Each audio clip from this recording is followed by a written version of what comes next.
Good morning and welcome back to Grumpa's workshop. I'm Loz and I think it's about time I put my mouth where my money went. Something like that.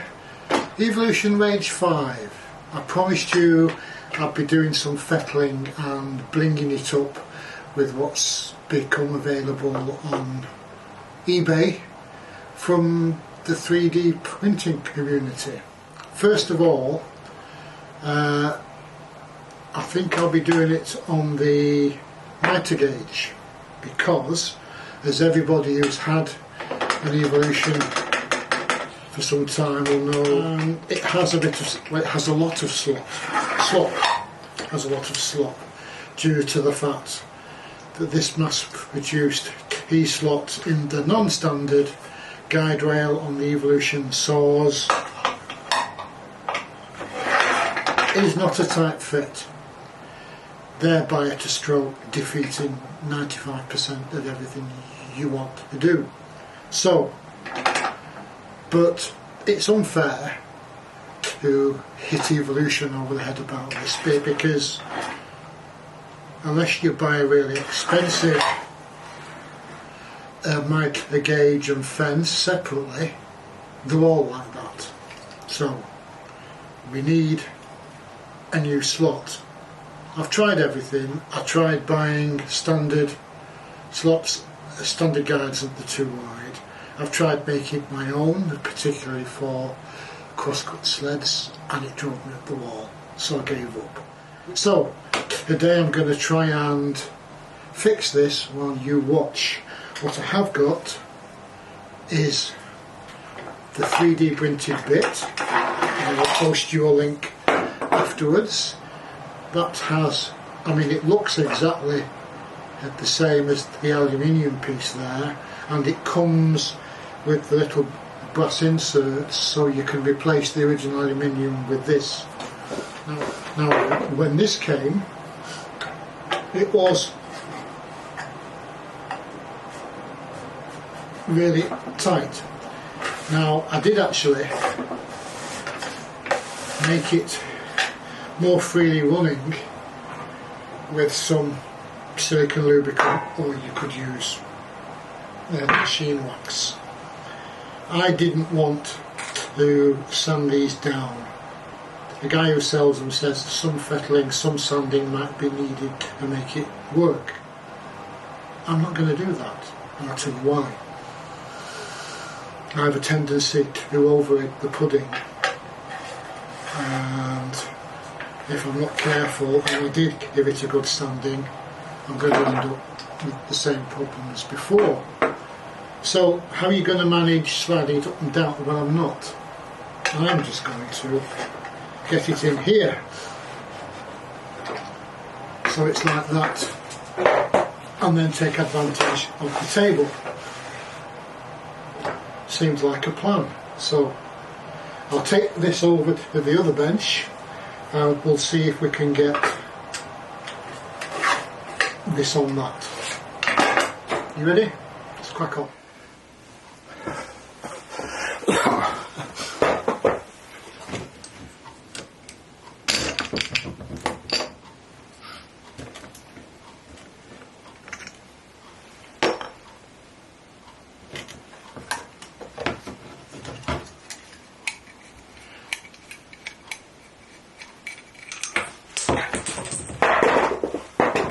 There it goes.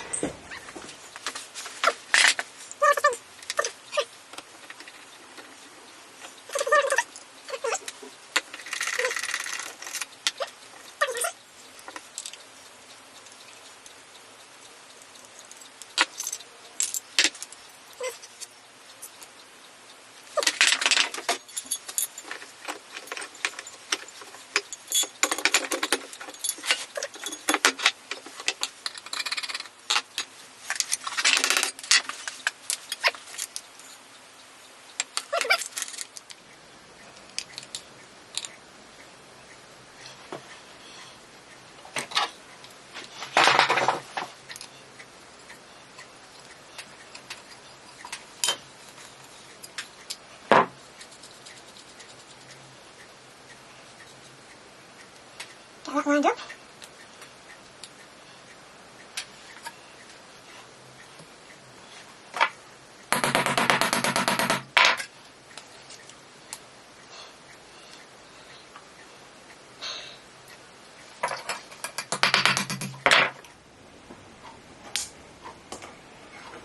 That's a fail.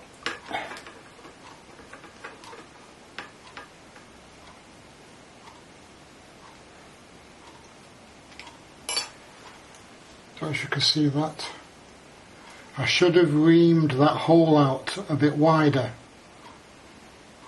because knocking that in order to get the head to go in the area that's been cut out for the head, it wouldn't screw in obviously because of the hex head.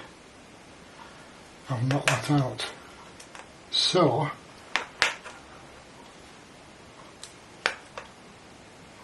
I'm going to glue that back in with super glue and get back to you.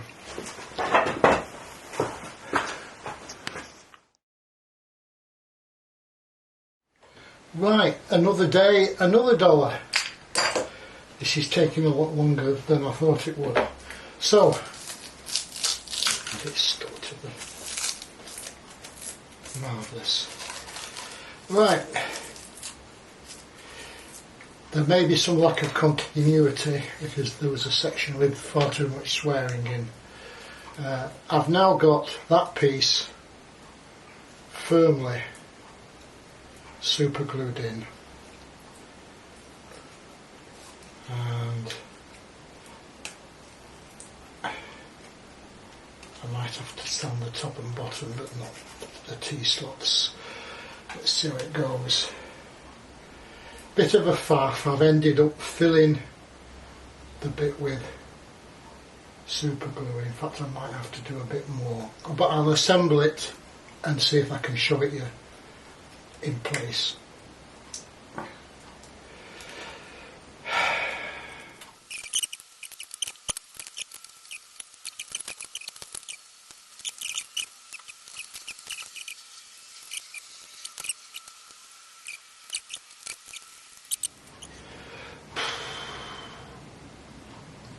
A non-slop mitre guide, a mitre gauge rail thingy slide. Let's go back over there and see if it fits in. Right, a little more messy than the guy's original photo showed. I've got it on after a lot of messing, and we'll have a little discussion about that afterwards. But importantly, it slides in, and because of the extra super glue it's a bit tough, a bit more sanding, but importantly is tie that down, absolutely no slop. Now undo that, come on. There you go. Full length of your sliding table with a mitre that doesn't slop.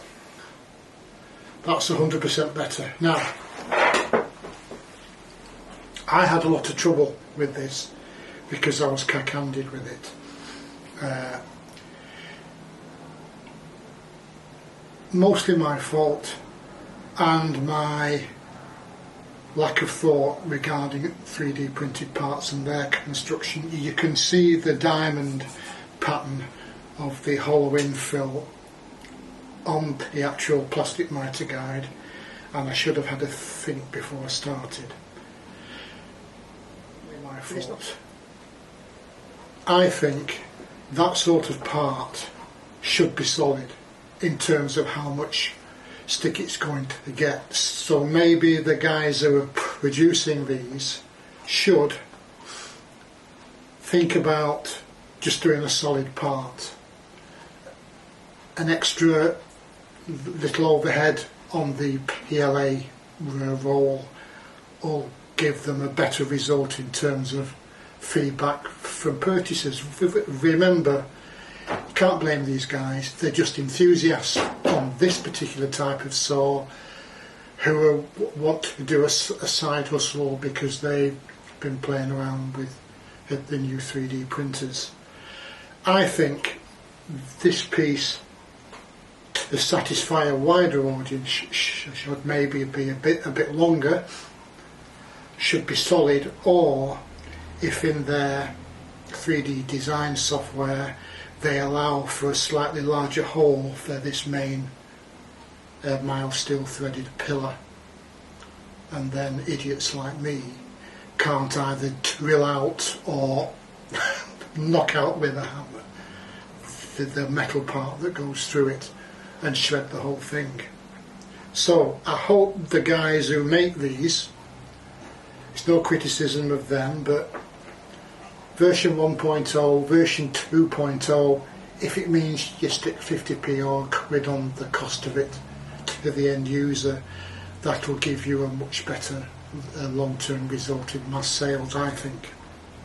It's work though, it's solid, it's taken out all that play, which means that you can, once you've actually set the protractor on the miter gauge, you can be confident that the degree is going to stay constant. This particular model, because I tend to bang everything about and overuse them, I'll keep you posted on. I think it's a qualified success. I'm happy for now. I might even buy another part in case this one breaks, and I look forward to version 2.0 from the guys. And before I move on to the next thing, I've picked up some new subscribers, including Evolution. What do you think, eh? Your guys' interest has made Evolution interested. So Evolution, instead of, here's a suggestion, you've got quite a large and loyal user base for this saw for the price, and I know it's designed down to a price and we're getting a lot of bang for our buck, but that's out of the parts bin, isn't it? You order all these bits to fit the design, and I think perhaps is now the time to widen your loyal user base, is to either get that milled down so it's a good fit, or swap out your parts bin for something like this, where with just a tiny bit of, even if it's a tiny bit oversized, a tiny bit of sanding will bring it down, and it will really transform the use of this table saw. You're listening? This sliding table, I don't know if I mentioned it earlier, cabinet saws costing £1,000 to £2,000, you would pay from 180 to 400 quid just to get a sliding table facility on the cabinet saw. To get this included for 350 is marvellous, but it's just only 99% right, and if you sort this out, guys, you'll be onto a winner. So I'll leave it there. I'm inserting these. I'd already got ahead of myself. I don't want to go ahead of myself on my upload schedule, so I'm now inserting these in stuff that's previously been shot and uploaded, so the continuity in the workshop may surprise people. The background changing backwards and forwards as you see the videos. Next up is the zero clearance insert, a much bigger and more complicated 3D print than these little guides, and I've lost a bit out of it already. There it is. There you go. So in a day or two I'll be swapping that out with this. First impressions, well, it's far better than I could cobble together by routing out bits of plywood. In fact, it's better quality than that, but again, parts bins and the fact that this insert has to allow for that blade and other blades coming up and being any degrees between vertical and over 45 degrees, whereas that's just a pure 90. I'm looking forward to taking the metal bits out of that and putting them on this. And again, Evolution, How about aftermarket parts? That'll be good. If the enthusiastic crowd are doing it and can sell it for a reasonable amount, I'm sure you can get them mass produced at 90 degrees and 45 degrees to add to the one that it comes with, and that'd be an extra income stream to your bow. Okay, that's enough of me rabbiting on. As always, stay safe, you crack on, and I'm off for a cup of tea. See you shortly.